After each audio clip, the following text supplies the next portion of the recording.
every coaching session rewires the brain. Here is why it matters. I'm Ruth Kudzi. This is the Coaching Hub.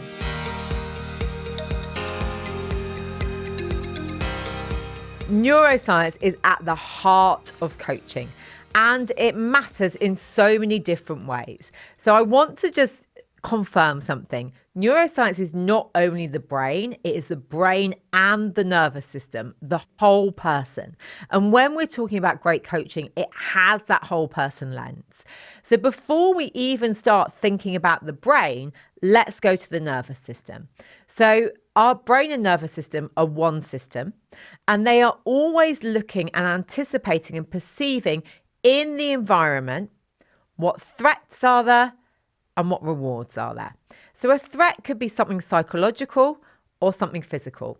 And really, when we're in the coaching space, it's often psychological. And maybe as a client, they're thinking about the coach might not like them. Actually, if they don't feel that the coach likes them, has positive regard for them, if their relationship isn't there, that can be activating for the nervous system. And what happens there is the brain has less cognitive power in the prefrontal cortex and surrounding areas where you make decisions, solve problems, and do your best thinking. So as coaches, we need to set up sessions in a way that mean that our clients feel valued, they feel seen, they feel acknowledged, they feel validated without collusion. We need to make sure that they have got autonomy and agency, and they know that it's about them, not us. We need to make sure that we are treating every client with equity and fairness, very much like the ICF, the International Coaching Federation Code of Ethics say. And the reason of all of this is that that is supportive of our client's brain and nervous system. Our clients are always anticipating, highly vigilant of their surrounds. So let's create a relationship that is really based on trust, unconditional positive regard, where there's that adult to adult interaction. That is good for the brain and the nervous system. And if our nervous system is regulated, if we are calmer and we're not really activated in our sympathetic nervous system, which is when we're in fight, flight, or freeze, we actually have more blood flow to those core areas. So thinking about our state as coaches, so we can go in as regulated as possible. So what do we do before sessions to mean that we turn up in the right state? Exercise, dancing, breathing, space, music, all of those things help. And then how do we support our clients? So when they come in, it's about creating that space to check in their barometer and offer tools or support if needed. So we're coming into a state where there aren't the emotions of anger, frustration, annoyance, which are part of our fight response, or anxiety or panic, which are part of our flight response, or freeze, disassociation. We're actually helping our clients come into a more grounded state. And that grounding in the nervous system opens up space and cognitive power and blood flow to those key brain areas. And we want that because actually coaching is about building new neural pathways. So if we can maximize the blood flow, the energy to the key areas of the brain, we can build those pathways more effectively. And if our clients are highly stressed, actually their ability to build new pathways is weakened. So I always say, knowing this, how do we create spaces that support our clients' nervous system and brain to be more relaxed, so therefore they can have more cognitive capacity? And so that is about how we set up sessions. It is about that relationship. It is about making sure that we are clear on expectations. It is about being fully present ourselves and doing our own work. But also we can do other things, like we can help our clients get into a slight positive effect, maybe looking at that big picture or that vision of where they want to go, which is beneficial to the brain. Because when you're in a slight positive effect, your brain releases dopamine, which actually is more beneficial for these areas.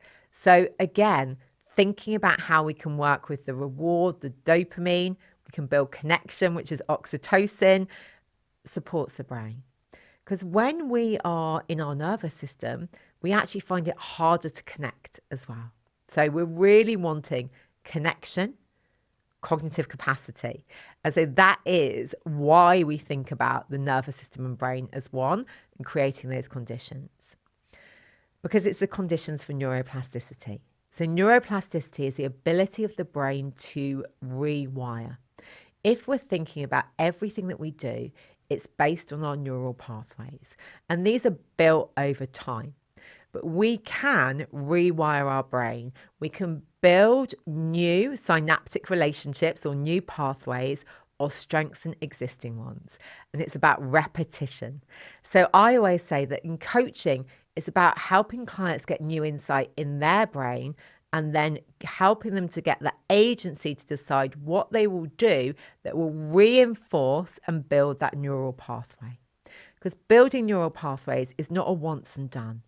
It takes 21 to 66 to James Clear, the habits researcher and author, says a lifetime to build a new pathway. So when we're thinking about that, what you're wanting to do is support your client to make a minimum commitment and really helping them to think about the purpose. Okay. And that's why early on in our coaching sessions, we're exploring what is making a client bring a particular topic. And it's why at the end of coaching sessions, we're getting our clients to think about the action that they're going to take, because that action is what builds the pathway. So insight, action, listening for motivation, engagement, asking them how they will celebrate, how it will feel, taking them to the future state, because that future state, that North Star, that vision can really support the building of new pathways, helping them to think about what they need to support them. Because actually neuroplasticity is more effective when we're less stressed, when we're oxygenated, when we're hydrated. So what are those things around them?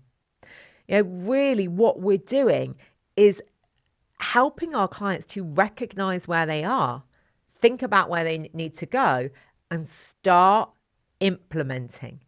This is why coaching is transformational, because that insight and the action or reflection or change in thinking, feeling, or doing is what changes. And over time, with repeated action, you are rewiring your client's brain.